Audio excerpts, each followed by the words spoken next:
Hello बच्चों, हम लोग कक्षा 10वीं का गणित भाग 2 का 5वां पाठ देख रहे हैं। इसके पहले ऑलरेडी मैं 3 वीडियो इस पाठ से संबंधित बना चुका हूं। हम लोग ये चौथा वीडियो देख रहे हैं जिसमें क्वेश्चन नंबर 5वां हमको देखना है कि आपको 4 बिंदु के निर्देशांक दिए हैं। हमें ये सुनिश्चित करना है क्या ये समांतर चतुर्भुज के शीर्ष बिंदु हैं। तो जैसी समांतर चतुर्भुज की बात आती है आपके ध्यान में तुरंत आना चाहिए कि समांतर चतुर्भुज की क्या खासियत होती है। जैसे ये एक समांतर चतुर्भुज है, इस समांतर चतुर्भुज के बारे में कल्पना करना है कि इसका नाम है PQRS। तो पहले से नहीं पता है कि समांतर चतुर्भुज, हमें सिद्ध करना है। तो हमें पता करना है क्या ये समांतर चतुर्भुज है। तो उसके लिए अलग अलग समांतर चतुर्भुज के गुणधर्म आपको ध्यान में होगा कि अगर सम्मुख भुजाएं समांतर हैं दोनों जोड़ी तो हम समांतर चतुर्भुज कह सकते हैं, या अगर सम्मुख भुजाएं सर्वांगसम हैं तो भी हम कह सकते हैं कि ये समांतर चतुर्भुज है। तो चूंकि आपको चारों शीर्ष बिंदु के दिए गए हैं निर्देशांक, मतलब ये और ये निर्देशांक मालूम है, मतलब आप ये भुजा कितनी बड़ी है मालूम कर सकते हो, ये भुजा मालूम कर सकते हो, ये भुजा और ये भुजा भी मालूम कर सकते हो। एक बार जब आप चारों भुजाएं ज्ञात कर लिए तो अगर आमने सामने की जोड़ी बराबर आती है, जैसे मान लीजिए इसकी लंबाई 6 आई, इसकी लंबाई भी 6 आई, इसकी लंबाई 8 आई, इसकी लंबाई भी 8 आई, मतलब सम्मुख भुजाएं सर्वांगसम है। और अगर सम्मुख भुजाएं सर्वांगसम है तो हम कह सकते हैं कि ये समांतर चतुर्भुज है।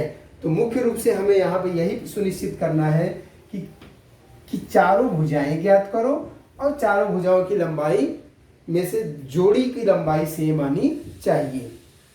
तो इसके लिए सबसे पहले हम दूरी सूत्र इस्तेमाल करते हैं और दूरी सूत्र की मदद से चारों भुजाओं की लंबाई ज्ञात करेंगे। जैसे दूरी सूत्र क्या कहता है, अगर हम PQ पर विचार करें तो PQ की लंबाई क्या होगा, अगर आपको ध्यान में होगा दूरी सूत्र x2 माइनस x1 का वर्ग प्लस y2 माइनस y1 का वर्ग। उस आधार पे यहाँ पर आप इमेजिन करना है ये x2 ये x1, अथवा आप चाहो तो इसको x2 कहो इसको x1 कहो, उससे फर्क नहीं पड़ता है। तो मैं यहाँ 7 ऋण 2 का वर्ग धन y2 माइनस y1 मतलब 3 ऋण 2 का वर्ग। इस आधार पे यहाँ पे 5 का वर्ग, यहाँ पे 2 चिन्ह साथ में है तो पहले मिला के लिखते हैं, कोई जल्दबाजी नहीं। यहाँ पे 5 का वर्ग 25, यहाँ पे भी 3 2 5 का वर्ग क्या आ जाएगा 25, मतलब हमें क्या मिल गया करड़ी में 50।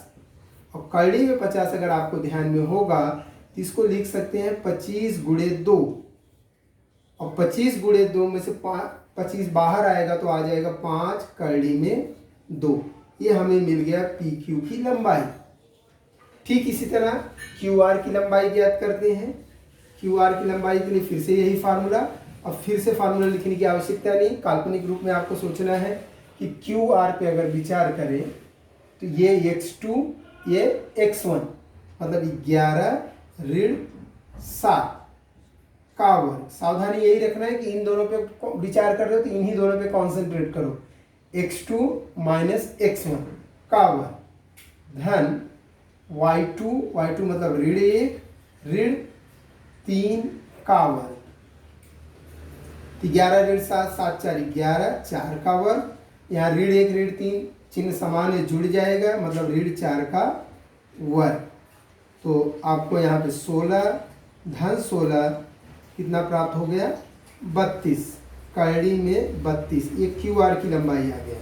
इसी को थोड़ा और सरल कर सकते हो, 32 को आप 16 गुणे 2 लिख सकते हो, और जिससे कि 16 बाहर आ जाएगा तो क्या बन जाएगा 4 करड़ी में 2। ये कथन नंबर 2 हमारा हो गया 4 करड़ी में 2। ठीक इसी तरह आपको अन्य 2 भुजाएं भी ज्ञात करना है। अन्य 2 भुजाएं ज्ञात करने के लिए हमने PQ निकाला, QR निकाला, अब RS निकालते हैं कि RS बराबर क्या हो जाएगा, फिर से करड़ी में। अब ध्यान दो RS की बात हो रही थी, इसको x2 मान लेते हैं, इसको x1 मान लेते हैं, मतलब 6 ऋण 11 का वर्ग धन ये y2, ये y1, ऋण 6 ऋण 1 का वर्ग। तो यहाँ पे एक धन है एक ऋण है, घट जाएगा तो मतलब ऋण 5 का वर्ग। यहाँ दो चिन्ह, पहले ये ऋण 6 जैसा वैसे लिखो, दो चिन्ह साथ में मिला के लिखो, बाद में उसको सोचना है कि उसका वर्ग करेंगे, जोड़ेंगे, घटाएंगे, क्या होगा। ऋण 5 का वर्ग 25, और यहाँ पे एक धन है एक ऋण है, घट जाएगा तो 5 आएगा, लेकिन बड़े का चिन्ह ऋण 5, तो ऋण 5 का वर्ग करोगे तो भी धन 25 ही आएगा, मतलब करड़ी में 50। और करड़ी में 50 को जैसे यहाँ पे था करड़ी में 50 को हम क्या लिख सकते हैं, 5 करड़ी में 2। ये आरएस की लंबाई प्राप्त हो गई।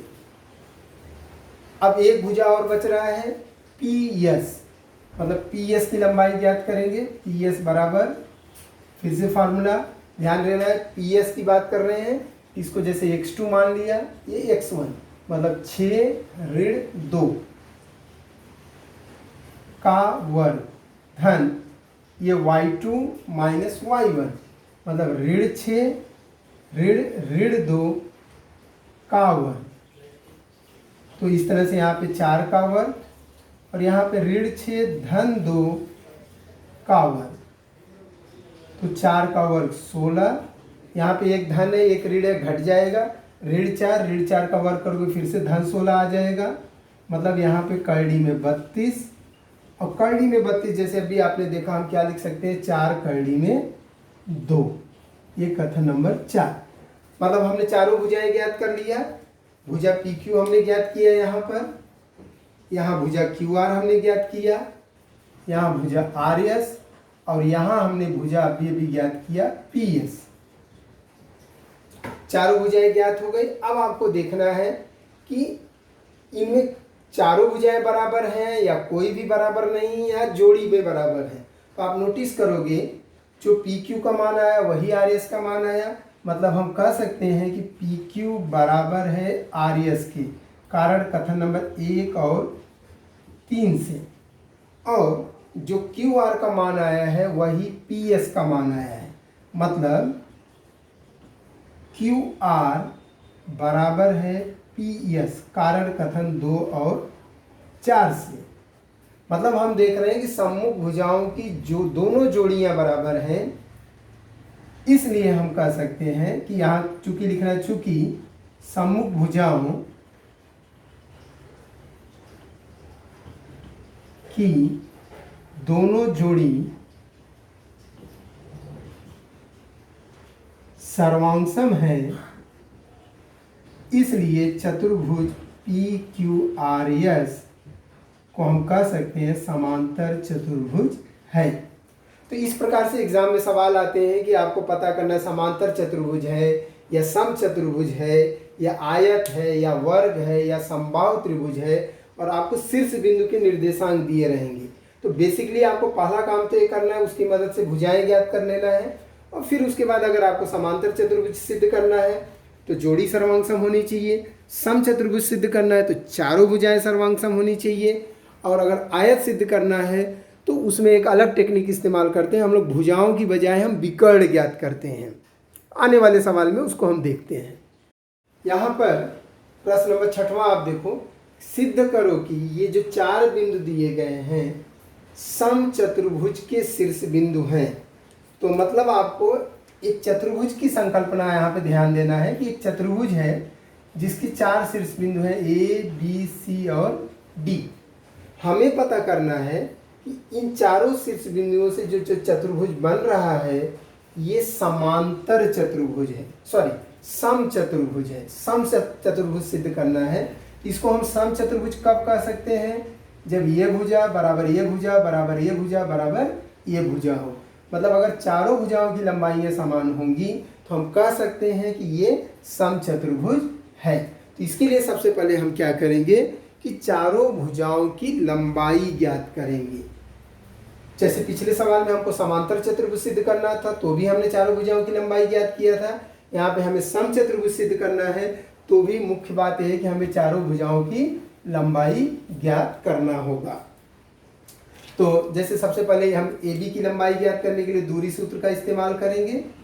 दूरी सूत्र क्या कहता है कि ए बी अगर ज्ञात करना है तो ए बी बराबर फार्मूला है x2 माइनस x1 का वर्ग धन y2 माइनस y1 का वर्ग। तो यहाँ पे इमेजिन करो कि ये दो बिंदु हैं, पहला निर्देशांक हमेशा x निर्देशांक होता है, दूसरा y निर्देशांक।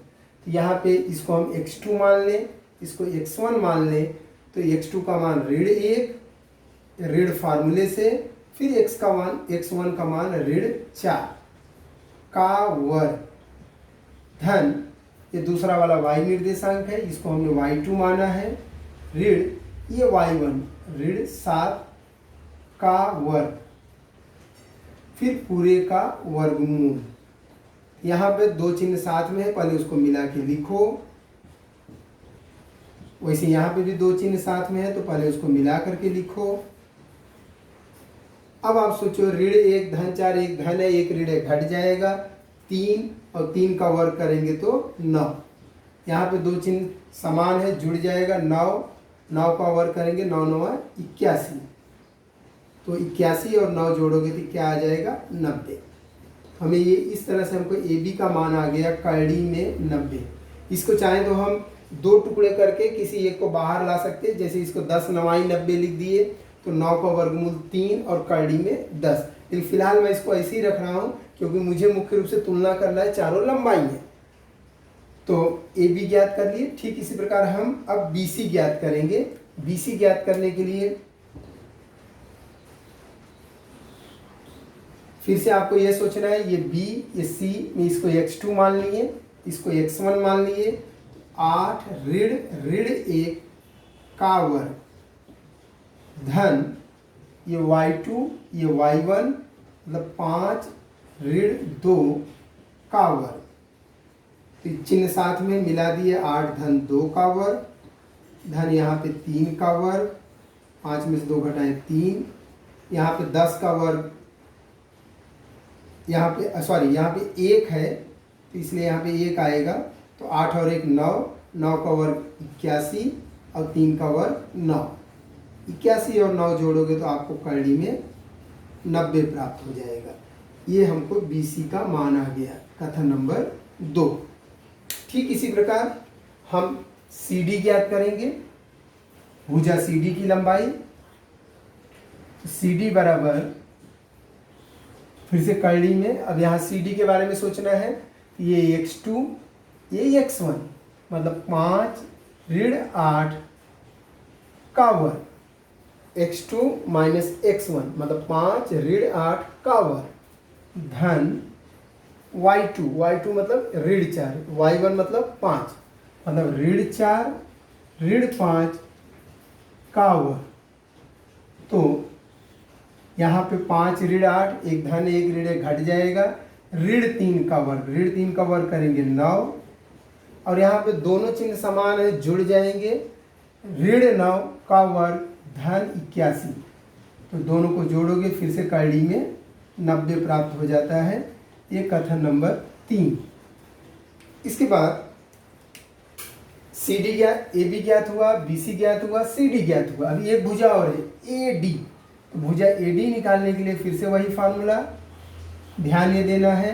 अब हम ए और डी का बात कर रहे हैं, तो ये x2 ये x1 मतलब 5 ऋण 4 का वर्ग धन ये y2 ये y1 ऋण 4 ऋण 7 का वर्ग। यहाँ पे दो चिन्ह साथ में, पहले मिला के लिखो, 5 धन 4 का वर्ग।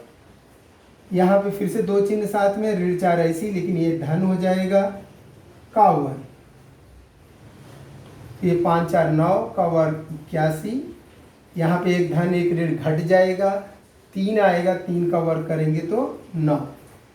तो मतलब अल्टीमेटली हमें क्या प्राप्त हुआ, कड़ी में 90।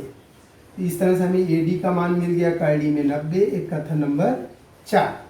तो अब हम क्या देख रहे हैं, हमें चारों भुजाएं ज्ञात हो गई और विशेष बात है कि चारों भुजाओं की लंबाइयां सेम आ रही है। तो हम कह सकते हैं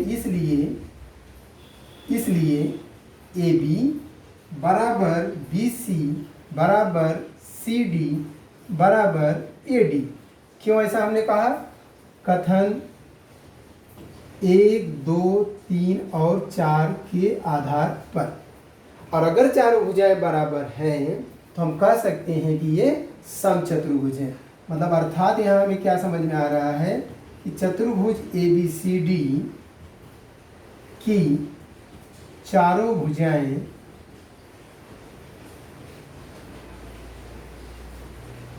सर्वांगसम है। इसलिए कहा जा सकता है कि चतुर्भुज ABCD समचतुर्भुज है। अर्थात ये जो शीर्ष बिंदु है चारों किसी समचतुर्भुज के शीर्ष बिंदु हैं। तो हमेशा कौन सा चतुर्भुज सिद्ध करना है, पहले उसके गुणधर्म पे जाते हैं, फिर हम सोचते हैं कि इसको कैसे प्राप्त किया जा सकता है। ओके बच्चों, इस प्रश्न में आपको दो बिंदुओं के निर्देशांक दिए तो हैं लेकिन उसमें कुछ गायब है। जैसे यहाँ पे चार निर्देशांक है, यहाँ पे XY, यहाँ पे XY, लेकिन इसका X निर्देशांक नंबर नहीं दिया है बल्कि X लिखा है और उसी X का मान हमें ज्ञात करना है। लेकिन विशेष बात यह है कि दोनों बिंदुओं के बीच की दूरी दिया गया है। आपको ये ध्यान देना है, दोनों के बीच की दूरी दिया गया है। पहला प्रश्न का ठीक उल्टा है। पहला प्रश्न में क्या था कि दो बिंदुओं का निर्देशांक दिया होता था, हमें उनकी दूरी ज्ञात करनी होती थी। यहाँ पे हमको दूरी दिया है, निर्देशांक में कहीं कोई कमी रह गई है वो ज्ञात करना है। तो तरीका एकदम वैसी होगा कि हम दूरी सूत्र ही इस्तेमाल करेंगे। दूरी सूत्र क्या कहता है कि डिस्टेंस LM अगर ज्ञात करना है तो बराबर फार्मूला क्या बनेगा, x2 माइनस x1 का वर्ग प्लस y2 माइनस y1 का वर्ग। तो यहाँ पर आपको इस सवाल में फर्क यह है कि दूरी दिया हुआ है, मतलब LM का मान दिया है 10, यहाँ पे हम 10 लिख देंगे। और यहाँ x2, जैसे यहाँ पे इसको x1 मानूँ, इसको मैं x2 मानूँ, या इसको x2 मानूँ, इसको x1 मानूँ, उससे फर्क नहीं पड़ता है। ये एक ऋण x का वर्ग धन ये y2 माइनस y1 मतलब 15 ऋण 7 का वर्ग। तो अब ये 10 बराबर, यही सवाल में फर्क है कि पहले सवाल में आपको दूरी ज्ञात करना था, यहाँ दूरी दिया है तो इसके स्थान पे हमने 10 लिख दिया। अब ये जो एक ऋण x का वर्ग है, अगर आपको फार्मूला ध्यान में होगा a माइनस बी का वर्ग, फार्मूला है a माइनस बी का वर्ग। इसका विस्तार क्या होता है, पहले पद का वर्ग ऋण 2 गुणे पहला पद गुणे दूसरा पद धन दूसरे पद का वर्ग। इस तरह से करते हैं। और एक चीज़ यहाँ ये भी ध्यान देना है कि बार बार कड़ी लगाने की बजाय हम इससे छुटकारा पा सकते हैं तुरंत। कैसे? हम दोनों पक्षों को वर्ग कर देते हैं। अगर हम दोनों पक्षों को वर्ग कर देंगे तो कड़ी से तुरंत छुटकारा मिल जाएगा।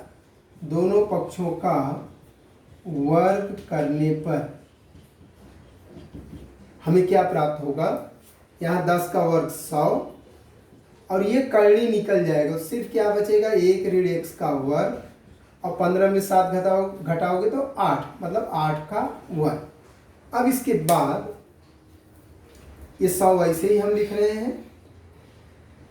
एक ऋण x का वर्ग, ये फार्मूले से अगर हम विस्तार करते हैं तो पहले पद का वर्ग 1 ऋण 2 गुणे पहला पद गुणे दूसरा पद, 2 गुणे पहला पद 1, 2 1 कम 2 गुणे दूसरा पद x मतलब 2x धन दूसरे पद का वर्ग और ये 8 का वर्ग 64 आ जाएगा। अब यहाँ पे 100 वैसे ही रह गया।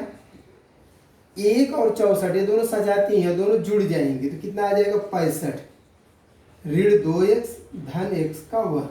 अब हम क्या करते हैं, ये पूरा पक्ष इधर लिखते हैं तो और ये उधर लिखते हैं तो चिन्ह में कोई बदलाव नहीं होगा। मतलब x का वर्ग ऋण 2x धन 65 बराबर 100।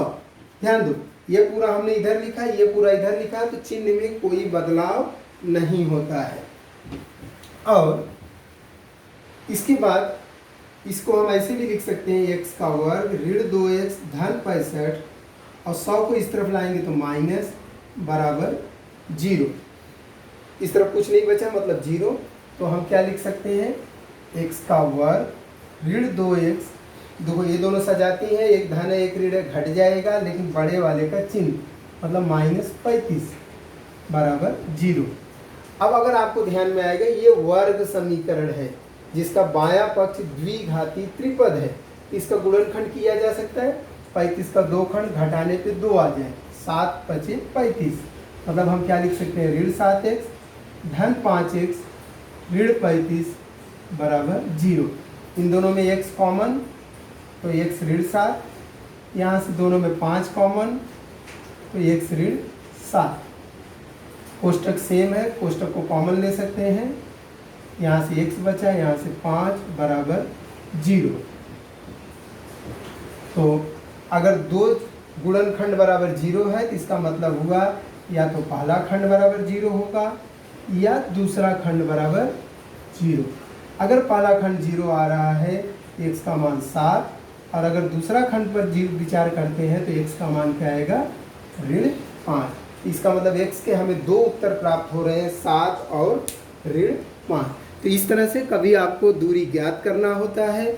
इस सवाल में आपको दूरी दिया गया है और जो निर्देशांक है उनमें से कोई एक स्थान पे आपको नहीं मालूम होगा, उससे ज्ञात करना होगा। इस तरह से किया जा सकता है। चलो बच्चों, अभी इसके बाद लास्ट सवाल इस एक्सरसाइज का देखते हैं, क्वेश्चन नंबर 8वां। यहाँ 8वां प्रश्न, आपको सिद्ध करना है कि ये जो 3 शीर्ष बिंदु दिए गए हैं एक समबाहु त्रिभुज के शीर्ष बिंदु हैं। तो जैसे कि आपको पता है कि एक त्रिभुज है, हमें नहीं पता किस प्रकार का त्रिभुज है, उसके 3 शीर्ष बिंदु दिए गए हैं ए, बी और सी। हमें ये साबित करना है कि ये एक समबाहु त्रिभुज है। तो आप इसको समबाहु त्रिभुज कब कह सकते हो, जब इसकी तीनों भुजाएं सर्वांग सम हो। मतलब फिर से बात वहीं पे आकर रुक रही है कि हमें ये तीनों भुजाएं ज्ञात करना होगा। तो अगर तीनों भुजाओं की लंबाइयाँ समान आती है तो हम कह सकते हैं कि ये एक समबाहु त्रिभुज है। मतलब ये हुआ कि इन 3 निर्देशांकों के आधार पर, 3 बिंदुओं के निर्देशांकों के आधार पे हमें ये पता करना है कि इन भुजाओं की लंबाई क्या होगी। तो फिर से हम दूरी सूत्र का इस्तेमाल करते हैं कि दूरी सूत्र क्या कहता है कि अगर हमें AB ज्ञात करना है, AB बराबर करड़ी में x2 माइनस x1 का वर्ग धन y2 माइनस y1 का वर्ग। तो आपको मेन हमेशा कॉन्सेप्ट समझना है कि हमें एक सिद्ध क्या करना है, उसके लिए क्या चाहिए। समबाहु त्रिभुज सिद्ध करना है मतलब भुजाएं बराबर सिद्ध करना है, तो उसके लिए भुजाएं मालूम करना होगा। यहाँ x2 का मतलब जैसे 1 ले लिया, ऋण x1 का मतलब फिर से 1, धन y2 मतलब 6, ऋण y1 मतलब 2। तो यहाँ 1 ऋण 1 0 का वर्ग, 6 ऋण 2 4 का वर्ग। तो आपको यहाँ पे करड़ी में 16 आ जाएगा, और करड़ी में 16 को ही आप क्या लिख सकते हो, 4। मतलब हमें AB की लंबाई आ गई 4। ये कथन नंबर 1। अब हम BC की लंबाई ज्ञात करेंगे। तो BC की लंबाई ज्ञात करने के लिए फिर से यही फार्मूला, x2 माइनस x1 का वर्ग। अब आपको थोड़ा सा टेंशन होता होगा कि अरे C का x निर्देशांक तो बड़ा अजीब दिख रहा है, और कोई बात नहीं, आप फार्मूले के हिसाब से आगे बढ़ो। ये इसमें x निर्देशांक है और ये जो है y निर्देशांक, याद रखना ये पूरा x निर्देशांक है। तो ये x2 ये x1 हम ऐसा मान के चलते हैं। तो 1 धन 2 करड़ी में 3, ये पूरा x2 माइनस ये x1 का मान क्या है 1 का वर्ग। ध्यान दीजिए ये पूरा x2 माइनस x1 का वर्ग प्लस y2 का मान क्या है 4, ऋण y1 कितना 6, 4 ऋण 6 का वर्ग। अब यहाँ फायदा क्या देखोगे, 1 धन 1 ऋण ये दोनों एक दूसरे से कट जाएंगे, तो आपको केवल क्या बचेगा 2 करड़ी में 3 का वर्ग, और यहाँ पर ऋण 2 का वर्ग। अब 2 करड़ी में 3 का वर्ग, 2 का वर्ग 4, इसका वर्ग करेंगे 3, मतलब कितना आ जाएगा 12, और ऋण 2 का वर्ग 4, तो आपको कितना मिल गया यहाँ पे 12 और 4 16। तो BC का मान करड़ी में 16, मतलब इसी बात को आप क्या लिख सकते हो, BC बराबर कड़ी में 16 को हम क्या लिख सकते हैं 4। ये कथन नंबर 2। अब इसी तरह से हमको तीसरी भुजा AC ज्ञात करना है। AC बराबर फिर से x2 माइनस x1। देखो AC पर चर्चा कर रहे थे। ये x2 1 धन 2 कड़ी में 3 माइनस ये x1 का मान 1 का वर्ग धन y2 माइनस y1। ये y2 ये y1 मतलब 4 ऋण 2 का वर्ग। फिर से वही स्थिति बन रही है जैसे इस सवाल में यहाँ पे था। ये एक धन है, ये एक ऋण है, कट जाएगा। केवल क्या बचेगा 2 कड़ी में 3 का वर्ग और यहाँ पे 2 का वर्ग। तो इसका वर्ग करोगे 2 का वर्ग 4 गुणे 3 12 और यहाँ पे 2 का वर्ग 4 मतलब 12 और 4 कड़ी में 16।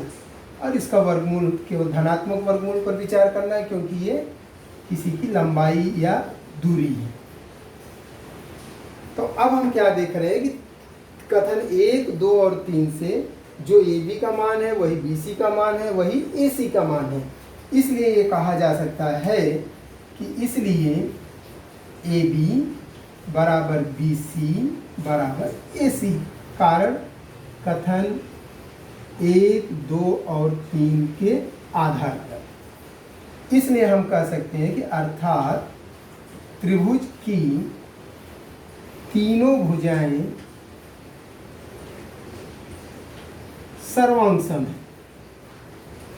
इसलिए त्रिभुज ABC समबाहु त्रिभुज है। तो हमें यही सुनिश्चित करना था कि क्या ये समबाहु त्रिभुज है। तो चूंकि हम देख रहे हैं कि इसकी तीनों भुजाएं बराबर हैं इसलिए हम कह सकते हैं कि यह समबाहु त्रिभुज है। तो बच्चों इस प्रकार से ये एक्सरसाइज यहाँ पे पूरा होता है। इस एक्सरसाइज में मुख्य रूप से बार बार आपको दूरी सूत्र का ही इस्तेमाल करना था और जो भी आपको पूछा गया था उसको हासिल करना था। समबाहु त्रिभुज सिद्ध करना है तो भुजाएं ज्ञात करेंगे, बराबर आता है तो समबाहु त्रिभुज।